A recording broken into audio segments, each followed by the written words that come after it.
लेकिन जब आप नेचर में चलते हो ना, without an agenda, without your phone, without anything to do,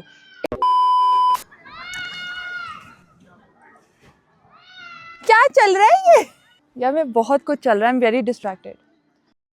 हम ऐसे वक्त में रहते हैं जिधर on is the default state, notifications, alerts, deadlines, noise, ये शुरू होता है from the moment we wake up, and जब तक हम रात को अपनी आंखें बंद नहीं करते ये खत्म नहीं होता। एंड तब भी द माइंड रेसेस। हम स्क्रीन बंद कर भी देना तो हमारा दिमाग बंद नहीं होता, हम स्क्रॉल करते रहते हैं, कंटेंट देखते रहते हैं, रिएक्ट करते रहते हैं। दिन के बाद दिन हम एक कांस्टेंट लो लेवल फाइट और फ्लाइट मोड पे चलते रहते हैं, एंड हम कॉन्स्टेंटली यही सोचते रहते हैं कि हम थके क्यों हैं। और फिर आप ऐसी जगह आते हो, a mountain valley, wind in your hair, कोई सिग्नल नहीं, एंड आपकी बॉडी में something changes. It's not like you think that you're calm, you're actually calm. Your shoulders drop, your breathing slows down, आपका mind for once feels quite.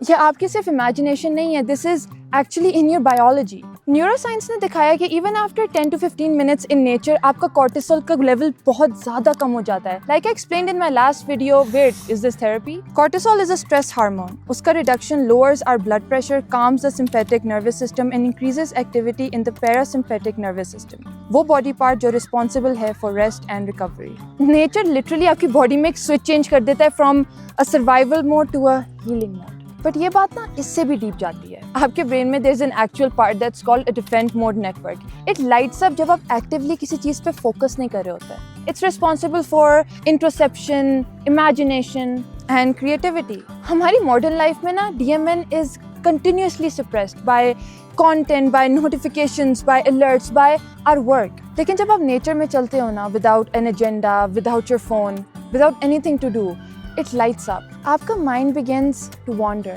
and in this wandering it starts to heal. Japanese के पास ना इसके लिए एक बहुत खूबसूरत word है, shinrin योक्यू। इस लफ्ज का मतलब ये नहीं है कि आप कोई एक्सरसाइज कर रहे हो या आप हाइकिंग कर रहे हो। इस लफ्ज का मतलब है कि आप दरख्तों के बीच में, आप कुछ भी नहीं कर रहे, आप सिर्फ सांस ले रहे हो। जापान में डेकेड्स ऑफ रिसर्च ने दिखाया है कि फॉरेस्ट की हवा में फाइटोनसाइड्स एंड टर्पीन्स भरे होते हैं, कंपाउंड्स जो दरख्तों से निकलते हैं, एक्चुअली आपके इम्यून सिस्टम को बेहतर करते हैं। आप कभी सोचते नहीं हो कि पहाड़ों में इतने लोग रहते हैं लेकिन यहाँ पे हॉस्पिटल्स नहीं है, तो ये हेल्दी कैसे रहते हैं? ये कंपाउंड्स एक्चुअली आपके नेचुरल किलर सेल एक्टिविटी को बढ़ाते हैं, जो नेचुरली आपके डिफेंस करते हैं अगेंस्ट वायरसेस एंड बैक्टीरिया, जो हमारी डेली लाइफ में हमें बहुत ज़्यादा अफेक्ट करते हैं। इनफैक्ट 2007 की डॉक्टर किंगली की एक लैंडमार्क स्टडी के मुताबिक दरख्तों में सिर्फ कुछ घंटे गुजारने से ही आपकी NK सेल काउंट बहुत बढ़ जाता है, एंड इसके इफेक्ट्स एक हफ्ते तक लास्ट कर सकते हैं। मतलब कि नेचर में रहने से सिर्फ आपका ब्रेन रिलैक्स नहीं करता, आपकी एक्चुअल बायोलॉजी एक्टिवेट होती है। एंड ऑनेस्टली ये कोई सरप्राइजिंग बात नहीं है, क्योंकि 99% in the history of humans हम इन्हीं के बीच में रहे हैं, between trees, between birds, nature. हमारी सेंसेस इवॉल्व ही इन ओपन लैंडस्केप्स में हुई हैं, इन स्लो सीजनल टाइम। ये जो हम आर्टिफिशियल सिमुलेशन ले रहे हैं ना, with traffic, with deadlines, with screen flickers, ये एक बिल्कुल ही न्यू एक्सपेरिमेंट है। हमारे नर्वस सिस्टम्स बने ही नहीं गए इसके लिए, एंड इट्स ब्रेकिंग अस। हमारा ब्रेन मल्टीटास्किंग के लिए बना ही नहीं गया, स्पेशली जिस स्पेस पे हम इसको ज़बरदस्ती चला रहे होते हैं। ये कोई मशीन नहीं है जिसको हम कॉन्स्टेंटली तेज चलाने की कोशिश कर रहे होते हैं। ये एक इकोसिस्टम है, एंड लाइक एनी इकोसिस्टम ये थ्राइव करता है इन बैलेंस। एक balance between simulation and rest, एक बैलेंस बिटवीन अनजान एंड जानी पहचानी चीज़ें, बिटवीन केओस एंड काम। जब आप कॉन्स्टेंटली एक अर्बन शोर के बीच में रहते हो ना, with traffic, advertisements, performance metrics, आपका कॉग्निटिव लोड, मतलब आपका ब्रेन एक्टिविटी मैक्सेस आउट। आपका प्रीफ्रंटल कॉर्टेक्स, वो पार्ट जो रिस्पॉन्सिबल है for decision making and planning, overdrive में चला जाता है। टाइम के साथ decision fatigue, emotional numbness and even memory loss बढ़ जाता है। लाइक आई नो मेरी memory has gotten so much worse. मुझे सुबह की बातें नहीं याद रहती, and it's not just me, मेरे इर्द गिर्द सबके साथ यही हो रहा है। Globally anxiety and depression historic highs पे है। अटेंशन स्पैन्स इतने कम है कि हमसे एक रील भी पूरी नहीं देखी जाती। हमारी नींद डिस्टर्ब हो गई है, हमारा बर्नआउट इतना ज़्यादा कॉमन है। Yes, medication and therapy does help, लेकिन मे बी इस पूरे इक्वेशन में हम बहुत सिंपल चीज़ मिस कर रहे हैं।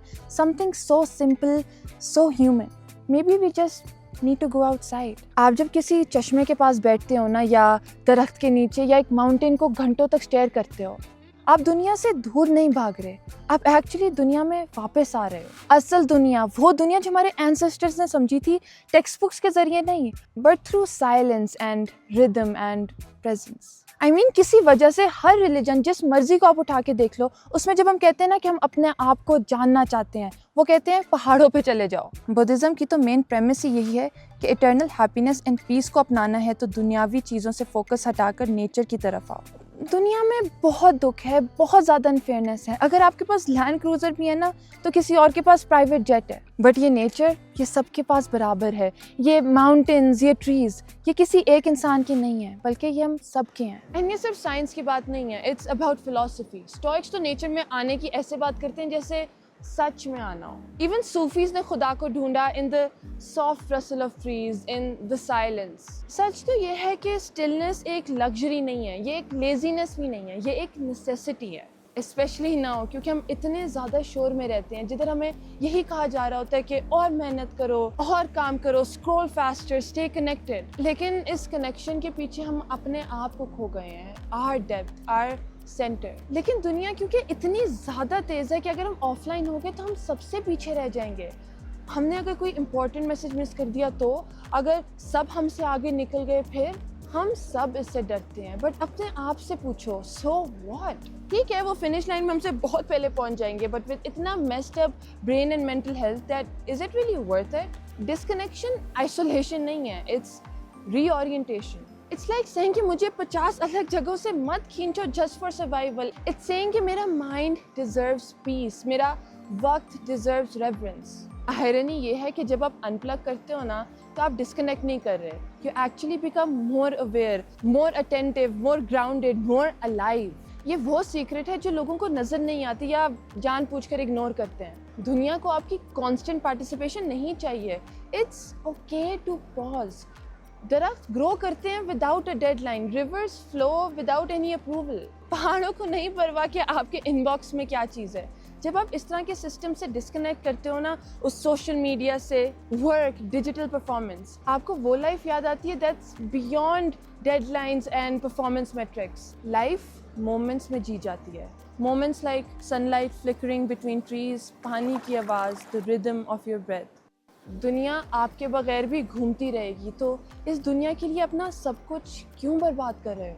जब आप ब्रेक लेते हो और टच ग्रास जैसे कहा जाता है, आप वीक नहीं हो, इट्स एक्चुअली बीइंग वाइज। आप एक ऐसी एंशिएंट चीज़ कर रहे हो, आप वो वक्त याद कर रहे हो कि लाइफ कैसी थी जब आप एग्जिस्ट करते थे विदाउट पोस्टिंग, विदाउट प्रूविंग।